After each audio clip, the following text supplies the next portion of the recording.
To it on today, as you all know, we have been chewing the meat off the bone in terms of what we've been discussing about the teachability index.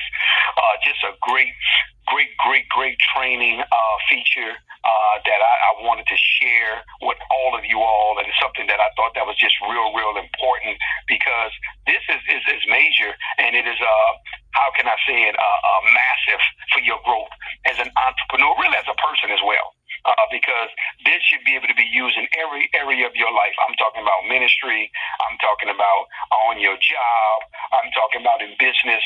This should be used in every aspect of your life in terms of the teachability index. I'm saying with your kids, everything. These are things that you should be able to implement these principles. And as I always said and been saying the last few weeks as we've been talking about this, it's not about just for those that look to me or as their mentor, their coach. No, this is for whoever in your life, whoever you find out there that is able to be impactful for you. You need to understand this is a great way to rate myself, and this is a great way to know, are you ready? Am I teachable? Because everybody you probably ask, oh, are you teachable? You know what the answer is going to be, right? Oh, yeah, yes, absolutely. Hands down. Everybody thinks the best of themselves and they think they're teachable, but it would take someone on the outside to be able to show you and share things with you. And I'm telling you, man, I hope that many of you all grab hold of this, because this was a game changer for me. This was a life changer for me in reference to that. I was actually talking with my family last night, and me and one of my daughters, Kyla, was having a conversation, and we were talking about just growing up. And I was just explaining to her, I was like, hey, Kyla, for me growing up, I did not have that male figure. My father died when I was 5 years old. Him and my mother divorced at one. My stepdad, he just was a present. He didn't implement anything into my life. He didn't. There's not one quote. There's not one thing I could tell you, one lesson I could tell you that he's actually taught me. And I'm not being, arrogant. Didn't have a problem with him. Loved him like a dad. But that just wasn't. He was a provider. That wasn't his role. He didn't father me or anything. So literally, I had to find my way in life. I had to find my way through the streets of New Orleans, hanging out with older guys, just learning what you do, what you don't do, what you say, what you don't say. And I had to learn through trial and error as I began to just maneuver as a young guy. And it wasn't until I started meeting other successful individuals, and I was like, you know what? I want to win. I want to win. It wasn't until I started meeting the Kenny Lewis's of the world, the David Imonites of the world, and those individuals where I was like, it wasn't until I started learning about Dennis Kimbrough, with the first entrepreneurial book I ever read in my life, Think and Grow Rich, A Black Choice, changed my life, changed my paradigm on how I saw business. It was those type of things that began to happen to where I started being hungry to learn more, and I realized it was a bigger world, because remember, for a long time, I was figuring things out on my own. Even being a young man with kids, with having 4 kids, a new wife, all of this, I'm figuring all of this stuff out on my own. This is the way that I'm moving and I'm rocking and rolling. But I'm telling you, man, once I start learning, hey, man, humble yourself to people who got results that you don't have. Boom, things begin to change. Things begin to change.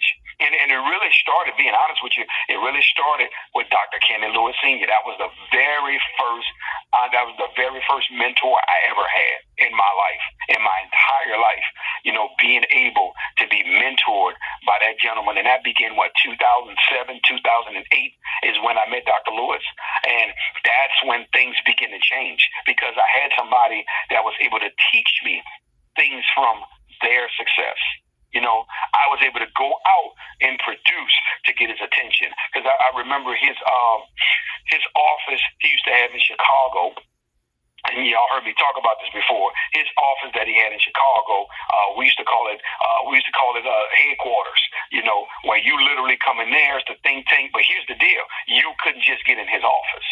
You couldn't just walk in his office. You couldn't just go into his office. You had to, number one, be invited. And he had his receptionist and this one and that one working out of the office to where, it wasn't just a free-for-all. But when you were invited into that room, man, you felt the energy. You felt all the entrepreneurs from around Chicago. And there were several times I went up there to visit. And I mean, literally, we would be in his office for hours at a time. Just business concepts, people getting on a whiteboard and sharing on their principles and ideas, and everybody who's in the room is drilling you, and we're tossing things around, but you're learning. I'm talking about on a vibration that was second to none.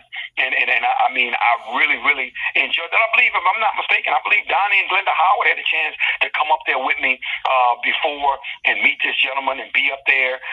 I know Charles Watson, all of them know him as well, and being able to learn from this giant of a man who literally, he changed my life.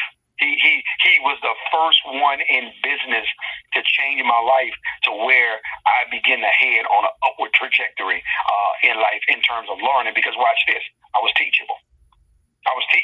Man, when he would share things with me and he was sharing principles, I want y'all to understand something. Man, I wasn't fighting back. I didn't challenge things he said to me, because why? I wanted to grow and I wanted to learn. And I'm like, man, this man has results. Man, this man knows what he's doing. I had never saw no one dominate a company. My very first company I was in, I had never saw nobody dominate a company like that. Man, when I tell you this man was dominating the company, I'm talking, you couldn't just do nothing with him. He was breaking all the records and the this and the that, and every contest that was coming out. And as I told you all the story, y'all know the story. That's how we became. I chose him, and he knew I was a serious mentee. Is because I realized, hey man, I'm going to use his tactics against him. That would be the best way that I could show him that I mean business. And that's exactly what it was did. I was able to knock him off his throne. And ever since then, we've become not only friends, but we become family, And it's somebody that I really, really honor, appreciate. And I'm glad y'all said, because even talking about it, I'm going to call him today. When I get off this call, I'm going to make sure that I place a call to him just to salute him and thank him for the impact that he made on his life. But it's the proudest thing that he's ever said to me, and this is really the proudest thing that I'm honored. He says, Damon, you have been my very best mentee that I've ever had. And you got to realize, this man used to have a university of entrepreneurs, meaning that he was teaching. And this is a gentleman. At one point, he was only owning 50 restaurants at one time, right? Friends with Barack and Michelle Obama. So he wasn't no chump. But for him to tell me that with all the people's lives that he's impacted over the year, that meant the world to me. That told me, Damon, you listened and you learned. Your teachability index was high for you to be able to do it. And that's what I want you all to understand on today. Man, that's very, very important when you meet someone that you think can impact your life. And there's no better reward than for you to go out there and win. And the principles that they share with you and showed you, to see it being exemplified in your life. Man, that's the best thing. You're talking about a great feeling. Some of the people that I've had the chance and the privilege to talk to and mentor over the years, and to just watch their success and to hear their stories and to get on the phone with some of them and still hear from them and look at how amazing they are doing in their lives is nothing short of a blessing, man. So that's why we're going to dive into hopefully finishing up this before the year ends on the Teachability Index, so you all can take this ending 2025 going into 2026 with a new found way that you're going to approach your growth in your business. So we all talked about the score. We all talked about how it's multiplied for each component on a scale of 1 to 10. Then you multiply it and you get as close as you can to a total score of 100. We talked about your willingness to learn, your willingness to change. That's two key components to the Teachability Index. You ready? Your willingness to learn. I'm open to learning, and I am open to changing. What I may be doing may not be working. So I am willing to listen to what you got to say. Talking about it when we were talking about the containers and everything, and them being sold $250,000 worth of pads at one time. See, when y'all still hear that, some of y'all probably still chuckling and laughing. You know what? That does sound funny for somebody to be able to do that. So being able to say, hey, man, I got to adjust some things because obviously the man knows something I don't know. If he's selling that, he knows something. He understands something about the business. He understands something about sales. He understands something about the psychology of a person.